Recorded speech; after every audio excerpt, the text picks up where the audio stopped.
Majelis Hakim Pengadilan Negeri Surabaya Suparno, kembali menyidangkan terhadap dua terdakwa kasus penembakan di Tol Waru yakni terdakwa Nelson Budi Laksmono dan terdakwa Jefferson Lorukoba. Kedua terdakwa divonis oleh Ketua Majelis Hakim 2 bulan penjara, Kamis, tanggal 5 September tahun 2024.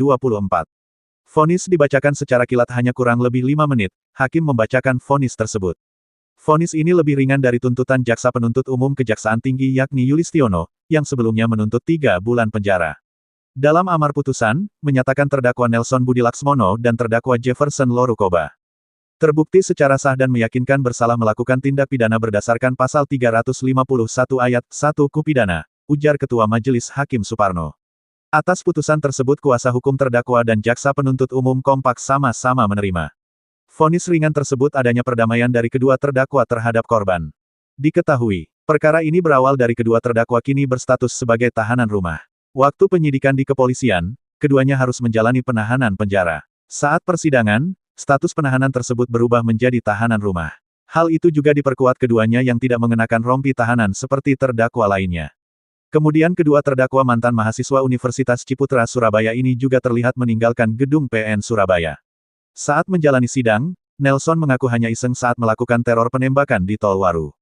Sedangkan Jefferson mengaku tidak memiliki masalah apa-apa saat melakukan aksi brutalnya. Tidak ada masalah apa-apa, kata Jefferson. Kepada majelis hakim, Nelson dan Jefferson mengaku telah menyesal dan berjanji tidak akan mengulangi lagi perbuatannya tersebut.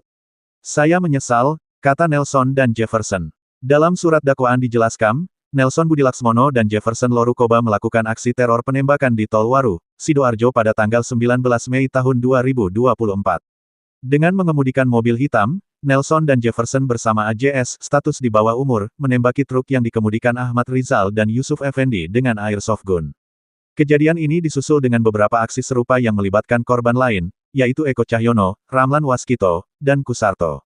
Kemudian pada tanggal 21 Mei tahun 2024, Nelson dan Jefferson bersama AJS, status di bawah umur kembali melakukan aksi kekerasan di beberapa lokasi di Surabaya.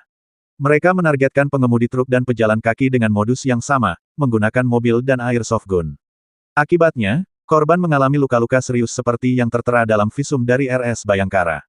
Akibat perbuatan mereka, Nelson dan Jefferson diancam hukuman, pertama berdasarkan pasal 170 ayat 1, 2 pertama KUHP Jo pasal 64 ayat 1 KUHP, kedua berdasarkan pasal 351 ayat 1 KUHP Jo pasal 55 ayat 1 ke-1 KUHP Jo pasal 64 ayat 1 KUHP, ketiga berdasarkan pasal 1 UU Darurat RI nomor 12 tahun 1951.